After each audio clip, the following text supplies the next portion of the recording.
SaaS Factor, where I help those busy mom and wifepreneurs get their SaaS on in business. And just in case you guys are wondering what SaaS stands for, it stands for Strategic Action Signature Systems. And thanks so much for joining me here on LinkedIn, Facebook, Instagram, Twitter. Listen, we are streaming live all over the place, and I just wanted to go ahead and jump on in here and share step number 4 with you all of the 5-step process that you should be using on a regular basis to streamline your business. Now, I do want to encourage you to go back and listen to steps 1 through 3, of course, because they build upon what we're going to be speaking on today. Today is going to be what I still feel as though is rather quick and but as simplified as possible, because I'm all about helping you simplify your business so that you can get to the next level in an uncomplicated way. So here's some things that I want you to think about focusing on as you go through this process of simplifying your business. Step 4 is all about redesigning the process for better efficiency. Get what I'm saying? Better efficiency. We don't want to overcomplicate anything. So I want you to focus on things like removing duplicate tasks. Quite often when we're doing our business and walking through certain processes and systems and setting things up, setting workflows up, streamlining and simplifying, we overcomplicate things because we duplicate tasks. And because we hadn't taken the time to write the vision and make it plain, aka get it out your head, put it out on paper, we're not seeing those things. So that's one area that I want you to focus on when it comes to step 4, the redesign of the process for better efficiency. Remove all duplicated tasks. Another area that I want you to look into is areas that will allow you to save costs. I've found that even in my journey as a woman-owned business, busy mom and wifepreneur, that I was spending a great deal of money, lots and lots of money on areas that I really didn't need to spend money on. And because I didn't have it written down, I couldn't see that money was just flowing out the door that I needed to stay in. So we want to focus on saving cost in our business. That's part of redesigning your process for better efficiency, because we put that money back in our pockets, right? We want to take a wider view, a wider look at any bottlenecks that may be possibly holding us back. We kind of touched base on the bottlenecks on yesterday, and I spoke from a place of you thinking about bottlenecks could be your emails are piling up. You don't manage that inbox very well. You want to look at any and everything so that it'll help you really, really maximize your time and your productivity. Bottlenecks is a key component that has us oftentimes all over the place. So we want to focus on looking at those bottlenecks as well. We also want to focus on cutting down on time, unnecessary time that we may be spending and using in places that we don't need to continue to use our time on.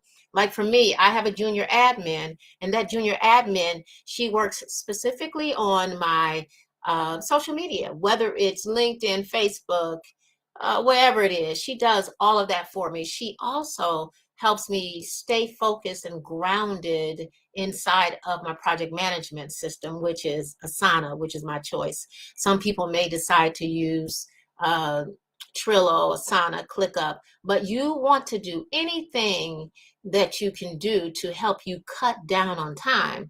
You know, that old saying, time is money, it really is. It's valuable, and it's something that you can't get back. Also, we want to focus on delegating tasks, right? I just kind of gave you an example of what delegating tasks may look like. For me, it looked like the fact that I gave a junior admin tasks to do to work on things that I don't have the time to work on.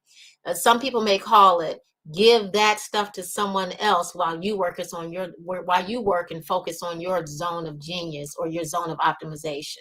You need to delegate tasks.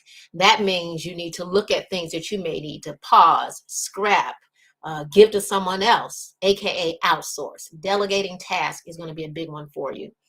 And then last but not least, just for this piece, is automating your task or certain parts of the task.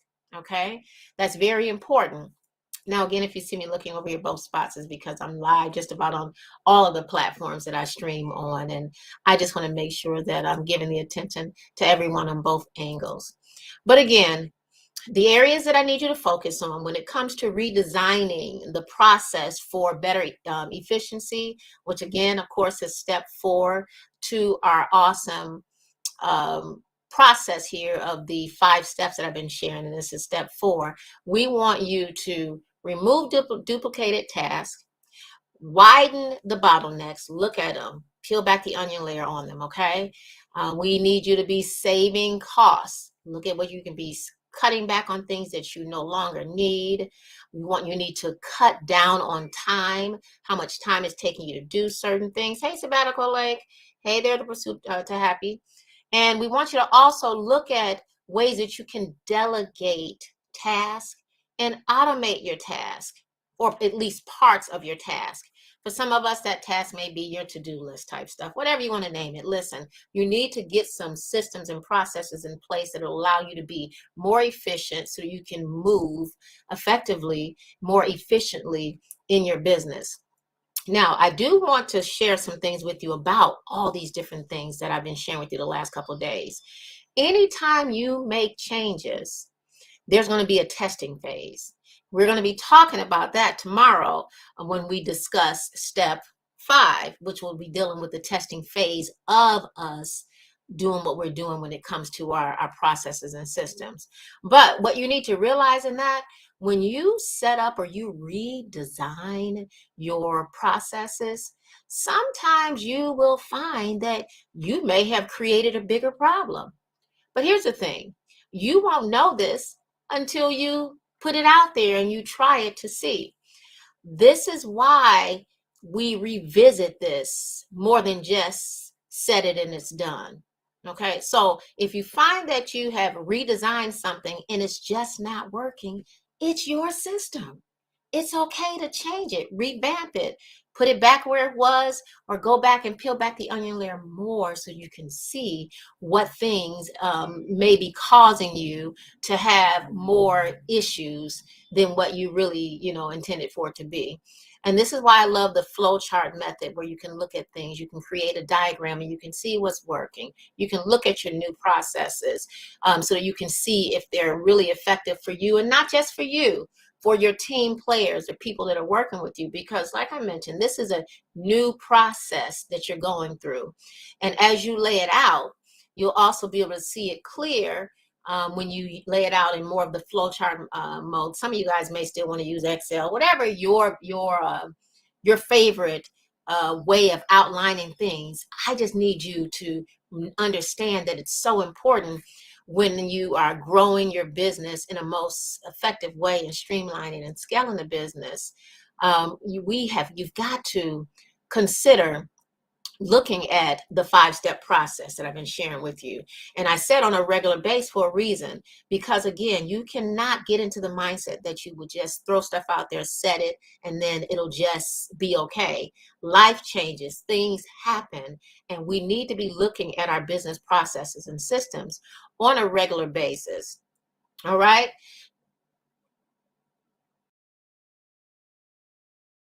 I tell you what, it seems like every time I go in to go live, someone's calling. But nonetheless, this is wrapping up step 4 here. I'm not going to keep you guys long. I do advise you to go back and listen to step 1 through 3, and of course now 4. Step 1 was identify a business process to simplify. You're not going to be simplifying them all at once. Don't drive yourself crazy trying to do that. Find one task, look at that task, start peeling back the onion layer so you can simplify it. And the first way to do it, step 1, is to identify a business process to simplify.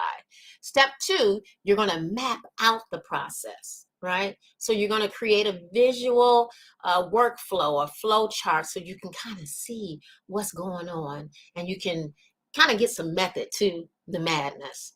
Step 3, to that 5-step process was analyze your workflow. Okay, that's where you're going to be looking at the bottlenecks. That's where you're going to be looking at the communication relays, any confusion that you have, any integration issues, etc. And of course, today, step 5, it is time to redesign the process for better efficiency. All right. Now, I did mention yesterday before I ended the live on yesterday that I had something to share with you all as for my reason as to why I'm doing what I'm doing now. On September 1st, September 1st, I'm excited all about sharing this in a little bit more. We're gonna dive a little bit more deeper on this simplifying and streamlining our business. We're gonna peel back the onion layer, and we're gonna really go deeper in the 5 key steps that you need to use so you can be more efficient and better effective in your business. And I'd love for you to join me. It is free 99. It starts at 7 p.m. If you do decide to join, I will be providing you with what I call the Powered Up Process Action Guide. This action guide is going to be something that you can use while we're going through this free workshop, and you can begin implementing things in your business, working on your processes right then and there. I encourage you to go ahead and grab your spot. I'm excited about it. The action plan won't go out to you if you don't sign up for it, because it comes out the closer we get to that day as you sign up, so that we can go ahead and we can peel back the onion layer together. I don't like to just jump up here and just talk. I want you to be able to take actionable steps so that you can go ahead and streamline and simplify and, of course, scale your business. All right? All right, y'all. This is Danette Moss, your business operations and system strategist over at Let's Talk Strategies, home of the SaaS Factor, where I work with those busy mom and wifepreneur coaches, consultants, and service-based CEOs. I help them get their SaaS on in business. And again, just in case you're wondering what SaaS stands for, it stands for Strategic Action Signature Systems in your business. I cannot wait to help you get your SaaS on. Now, if you're wondering where the link is for you to get registered, check it out over there inside of my bio. There's a link in my bio, meet.danettemoss.com, or you can go directly straight to the actual page and get yourself signed up. And that page is SSYB. It stands for simplify, streamline your business. letstalkstrategies.com. And again, to make it simple so you don't have to worry about all of this stuff, just go to the link in my bio, meet.danettemoss.com, or check out the link that I have listed down here in the content area of this stream. All right, y'all, I gotta go. Gotta get ready to get my rest on, get wrapped up, get rested in, and time for Sabbath and day of rest and all that good old stuff. But I wanted to make sure that I jump in here and share this with you all. All right now, sassy lady, go ahead now and get your sass on in your business. Take care.